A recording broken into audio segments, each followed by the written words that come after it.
Bienvenidos a mi canal, soy Manuel M. Gaspar.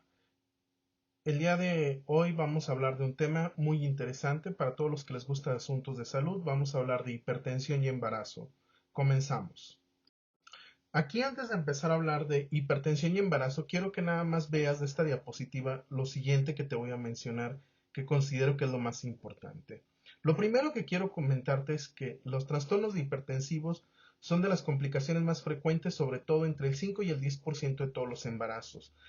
Aquí vemos que si nosotros vemos en el periodo del 2002 al 2004 en México, si sumamos la preeclampsia junto con la eclampsia, constituye la principal causa de muerte materna en este periodo, siendo el 28.3% del total de las muertes.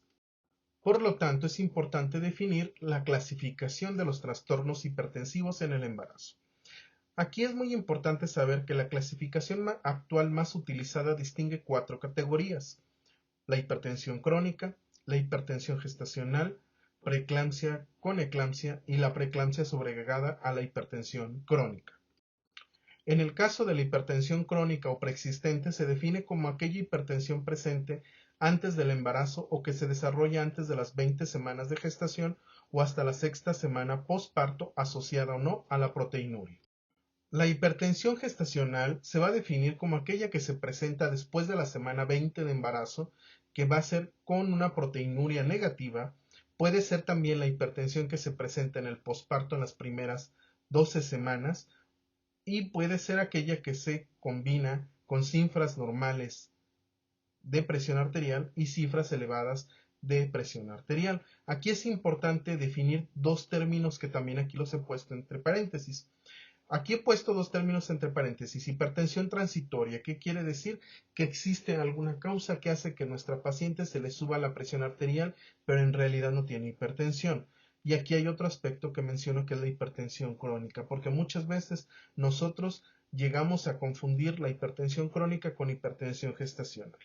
Entonces sí es importante tomar en cuenta cuáles fueron las cifras que tuvo tu paciente en los primeros días que acudió contigo a la consulta prenatal, de preferencia que esta haya sido antes de la semana 13 de embarazo.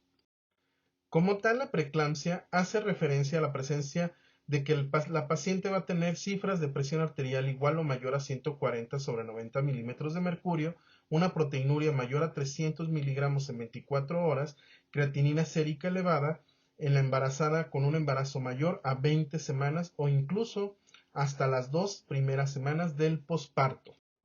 La preeclampsia con datos de severidad se va a definir como aquella que tiene cifras tensionales mayores o iguales a 160/110 milímetros de mercurio y síntomas con compromiso de órgano blanco, que pueden ser tales como cefalea, visión borrosa, fosfenos, dolor en flanco derecho, vómito, papiledema, clonus mayor o igual a 3 cruces, hipersensibilidad hepática, datos de síndrome de HELP, trombocitopenia, elevación de lipoproteínas de baja densidad o enzimas hepáticas elevadas. La eclampsia. La eclampsia es una complicación de una preeclampsia severa, frecuentemente acompañada de síntomas neurológicos. Entre ellos va a ser el más importante la presencia de convulsiones, que es el que nos define como tal la eclampsia. Puede previamente a esto presentar hiperreflexia, alteraciones visuales como fotopsia, escotomas, ceguera cortical, vasoespasmo retinal, enfermedad cerebrovascular, edema pulmonar, abrupto placentado, o puede aparecer incluso hasta el 10º día posterior al parto.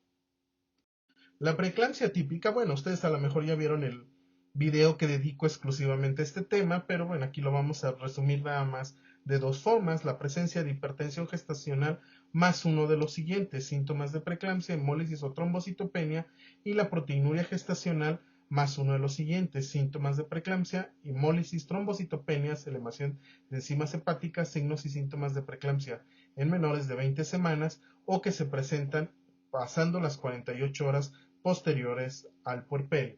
Aquí ya vemos claramente que les estoy poniendo debajo del título la fuente donde ustedes van a encontrar el artículo original que habla de este tema de preeclampsia típica, o bien pueden ver el video que tengo también en esta lista de educación de salud, que exclusivamente se trata del tema de la preeclampsia típica, para que la conozcas con más profundidad. Es importante saber que en la preeclampsia y en la hipertensión gestacional vamos a encontrar una serie de factores de riesgo. Por ejemplo, la mujer que tiene una multiparidad o es una nulípara de edad muy temprana o de edad muy tardía. La historia familiar de que ha tenido madres, hermanas, tías con preeclampsia, si tiene el antecedente de diabetes mellitus, obviamente si es una hipertensa crónica que se nos está embarazando, una paciente que tiene presión arterial materna limítrofe, lo que hemos mencionado anteriormente, la edad materna, si está, es más fácil que se presente en mujeres muy jóvenes o mujeres muy grandes. Y el índice de masa corporal, mientras mayor sea su índice de masa corporal, mayor riesgo va a tener de desarrollar trastornos hipertensivos asociados al embarazo. Es importante saber que también dentro de los factores de riesgo tenemos los desórdenes de coagulaciones como las trombofilias o el lupus eritematoso sistémico, a su vez problemas como insulino, resistencia, obesidad, hipertensión que caracterizan al síndrome metabólico en el embarazo.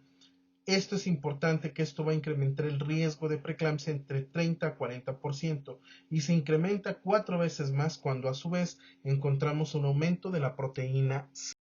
En el caso de las mujeres que tengan el antecedente de síndrome de ovario poliquístico, si continuó su terapia con metformina, le va a reducir el riesgo de preeclampsia en al menos un 50%.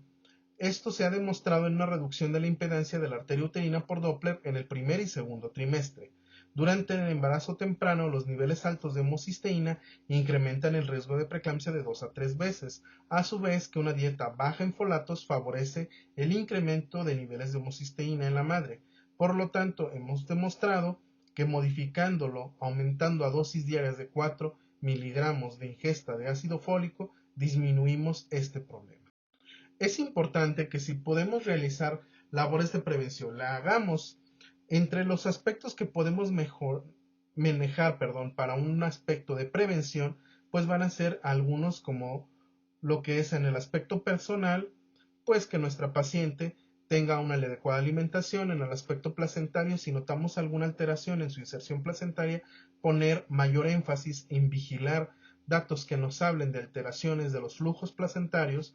A su vez, hay que estar vigilando el aspecto cardiovascular, metabólico y trombótico. Es importante en algunas ocasiones tener en cuenta una situación. Es muy común que a veces tenemos a nuestra paciente hipertensa crónica y cometemos la circunstancia de decirle que la paciente en el primer trimestre, si su presión está normal a la hora de que cambia el medicamento, porque usaba un medicamento que está contraindicado posterior en el embarazo, le decimos, sabe que ella no use ningún medicamento. Es importante que nunca olvidemos que en el primer trimestre toda mujer embarazada va a disminuir su presión y esto incluye la hipertensa crónica. Entonces, una hipertensa crónica, yo le suspendo medicamentos en el primer trimestre, es probable que su presión se permanezca aparentemente normal. Pero no lo tomes esto para que tú digas el paciente se curó, no es cierto. Es importante que, teniendo en cuenta el enfoque tradicional de la historia materna, logramos una tasa de detección del 30% para predecir una preeclampsia severa.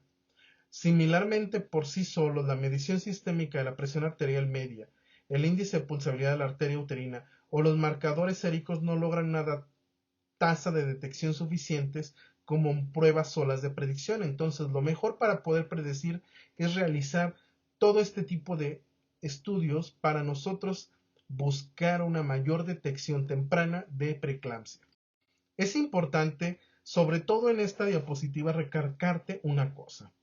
La presión en el primer trimestre idealmente debe de ser en la sistólica entre 115 y 120 y la diastólica de 65-80. Si tenemos mujeres que manejen diastólicas de 84, 85 y sistólicas de 124, 128, 130, aguas, te está diciendo muy probablemente que esta es una hipertensa crónica que no ha sido diagnosticada a tiempo. En el cambio, el uso del Doppler de arterias uterinas en el primer trimestre del embarazo nos va a hacer una tasa de detección para preeclampsia precoz de hasta un 47%. Es importante saber que también tenemos una cantidad de falsos positivos que puede ser hasta de un 10%. En este caso recomendamos la medición del índice de pulsatividad de las arterias uterinas y el cálculo del índice de pulsatividad medio entre la semana 11 y 13.6 en caso de contar con los recursos, que debe de ser el ultrasonido Doppler y obviamente un operador capacitado. En el aspecto de prevención, la aparición de proteinuria en un examen general de orina anuncia siempre un posible signo de complicación hipertensiva, ya sea preeclampsia, eclampsia y demás.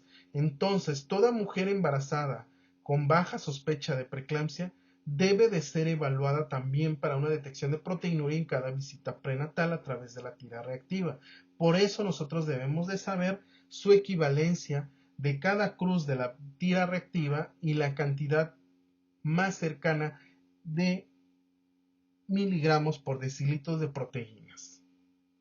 Y aquí tenemos esta gráfica. En esta gráfica vamos a ver que en el caso que veamos trazas en el aspecto de la tira reactiva, nos está hablando que nuestra excreción de proteínas va a ser entre 15 y 30 miligramos por decilitro, pero ya el tener una cruz nos habla entre 30 y 100 miligramos por decilitro. Entonces te recomiendo que revises calmadamente esta tablita y te la aprendas si vas a estar viendo consulta de mujeres embarazadas o eres una mujer embarazada y te interesa saber si tienes o no en forma temprana riesgo para presentar un problema de preeclampsia.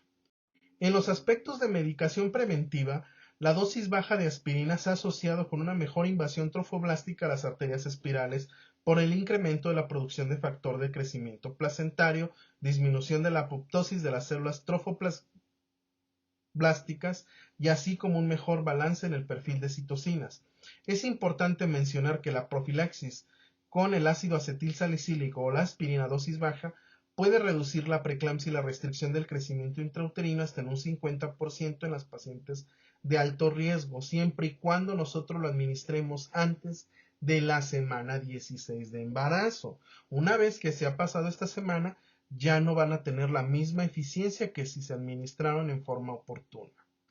La dosis baja de aspirina o de ácido acetil salicílico que ha demostrado una reducción de riesgo oscila entre los 80 y 150 miligramos por día. Una dosis menor no ha demostrado que tenga una disminución de riesgo. Y aquí una cosa muy importante, el inicio tardío se va a asociar con desprendimiento prematuro de placenta normicenta y antes de las 12 semanas nos puede ocasionar defectos congénitos de pared abdominal. Por eso es muy importante que si vamos a dar medicación preventiva tengamos evidencias también por ultrasonido que las semanas de gestación concuerdan en ambas formas. El uso de ácido acetil salicílico o aspirina se debe suspender a la semana 36 del embarazo para que esto no nos vaya a ocasionar alteraciones en la capacidad de la coagulación neonatal. En la mujer con alto riesgo de preeclampsia y que a su vez notemos que tiene una baja ingesta de calcio, se ha demostrado que si nosotros le damos suplementos de por lo menos 1 gramo diario de calcio, nos va a mejorar el riesgo para que la paciente no vaya a presentar este problema de preeclampsia. Pero esto solo se ha mostrado en el caso de las mujeres que tienen baja ingesta de calcio. Si no tienen una baja ingesta de calcio, de nada nos sirve dar el calcio. En el caso de las mujeres que hemos hablado que tienen una baja ingesta del calcio, la reducción que se ha demostrado es hasta el 55% de preeclampsia o incluso hasta del 64%. Hay un aspecto muy importante y que debemos siempre de recalcarle a toda mujer embarazada, los signos y síntomas de alarma.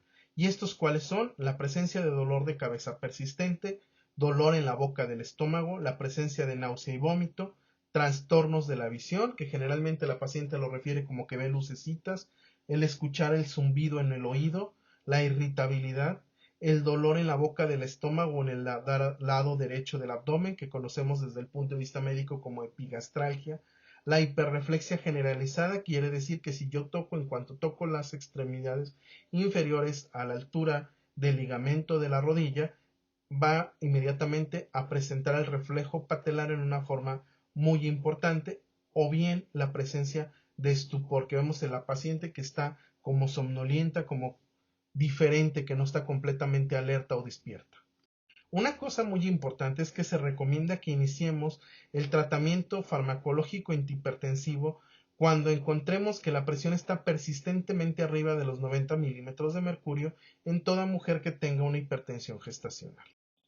Bueno, aquí tenemos los fármacos antihipertensivos más utilizados en el control de trastornos antihipertensivos del embarazo. Como pueden ver, aquí menciono 4. Les hago aquí una aclaración. El abetolol, a pesar de que viene aquí descrito, desafortunadamente hasta por lo menos hace unos meses todavía no lo teníamos disponible en México. Desconozco si en los últimos días ya lo tenemos disponible en México. Pero bueno, los otros tres sí los tenemos, que es la alfametildopa, el nifedipino y la hidralazina. Ahorita voy a ir explicando uno a uno cómo se utiliza en la forma más adecuada y los aspectos más relevantes de cada medicamento. Por su seguridad para su uso en el embarazo, en México se recomienda la metildopa como medicamento de primera línea del tratamiento de hipertensión gestacional. La metildopa puede tener efectos secundarios como lo que es la sedación y alteraciones del patrón de sueño, debido a que la alfametildopa actúa a nivel del sistema nervioso central, disminuyendo el tono simpático. Un potencial efecto secundario que puede darnos es una ligera elevación de enzimas hepáticas, lo cual puede causar confusión en el diagnóstico temprano de complicaciones hepáticas en la mujer con hipertensión y embarazo. Los bloqueadores de canales de calcio han demostrado ser seguros en el tratamiento de hipertensión arterial, demostrando una reducción significativa de la presión arterial materna. Aquí es importante que debemos de tener el cuidado de que si administramos bloqueadores de canales de calcio, tal como el nifedipino, no debemos de utilizar el sulfato de magnesio, ya que podemos ocasionar un colapso circulatorio y un bloqueo neuromuscular. En el caso de la hidralazina, el uso de dosis altas, que son dosis mayores a 200 miligramos al día, cuando se utiliza en forma prolongada, mayores a 6 meses, puede asociarse a un síndrome parecido al lupus y neuropatía periférica. Es importante saber que durante el embarazo, el tratamiento con inhibidores de enzima convertidora de angiotensina y antagonistas de los receptores de angiotensina 2 están contraindicados, ya que nos pueden ocasionar un daño fetal.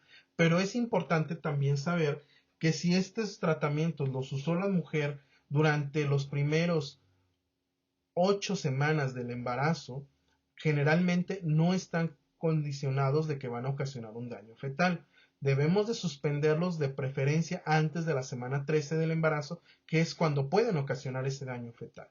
El uso de diuréticos en la madre con hipertensión crónica se asocia también a una disminución del volumen del plasma materno, lo cual puede ocasionar una reducción en la perfusión placentaria. Por esa razón nosotros no utilizamos diuréticos en la mujer embarazada. A nivel internacional, la evidencia científica actual recomienda el abetolol como antihipertensivo de primera línea. Sin embargo, no hay suficiente evidencia que demuestre cuál antihipertensivo es el más efectivo. Aquí es importante hacer lo siguiente. La exposición al beta bloqueador durante el embarazo está asociado con un bajo peso a una edad gestacional, un parto pretérmino y una mayor mortalidad perinatal. Y a diferencia de la metildopa, esta no está asociada con mortalidad perinatal.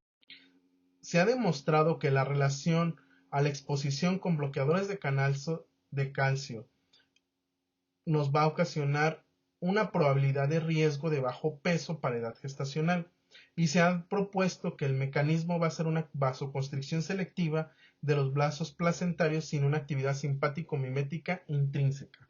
Es importante saber cuáles son nuestras metas terapéuticas en la mujer con hipertensión. En el caso con la hipertensión crónica, nuestro objetivo es tener la presión arterial menor a 140/90, y si la mujer tiene alguna condición comórbida, debemos de serlo menor a 130/80. En la hipertensión gestacional siempre debe de ser menor a 140/90. Otro de los aspectos que debemos de tener en cuenta es el control prenatal de la mujer con hipertensión gestacional o crónica. En esto se recomienda que debe de ser cada 2 a 3 semanas. El crecimiento fetal lo debemos de evaluar continuamente con la ultrasonografía en todas las mujeres con hipertensión y embarazo. La prueba sin estrés, perfil biofísico, evaluación de líquido amniótico y flujometría de la arteria umbilical son pruebas de uso común, pero no hay una evidencia específica que nos diga cuál prueba o grupo de pruebas es el más apropiado para una vigilancia completa y adecuada. La vigilancia para la restricción del crecimiento fetal Comienza en el tercer trimestre por medio de ultrasonido. Se recomienda realizarlo a intervalos de 2 a 4 semanas dependiendo de la presión arterial materna, los medicamentos, las complicaciones y los hallazgos en las exploraciones previas.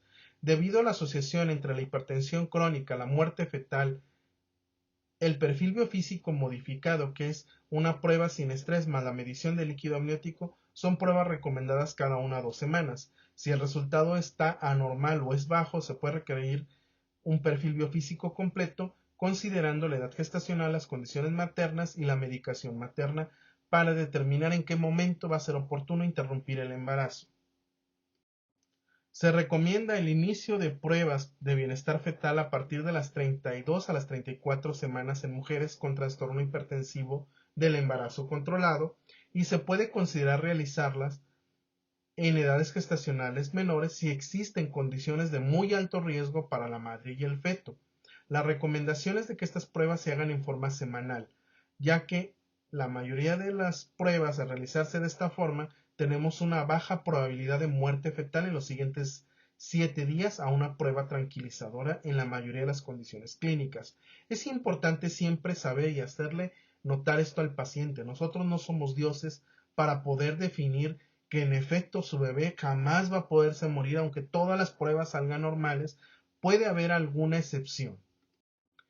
En las mujeres con preeclampsia de inicio precoz o que sea menor a la semana 34, es muy importante el Doppler de arteria uterina porque nos va a predecir complicaciones. La velocimetría Doppler de la arteria umbilical es de valor limitado después de la semana 36 y en donde tú tengas el recurso se recomienda la velocimetría o el flujo Doppler para realizarse la evaluación de pacientes con trastorno hipertensivo y sobre todo si tenemos la sospecha o hacemos el seguimiento de un feto que tenga el diagnóstico de una restricción del crecimiento intrauterino. Esto es muy importante porque el estudio más adecuado para este tipo de fetos o de bebés que están por nacer, pues obviamente va a ser la flujometría. Los demás estudios no nos van a dar la importancia que nos va a dar el uso de los flujos.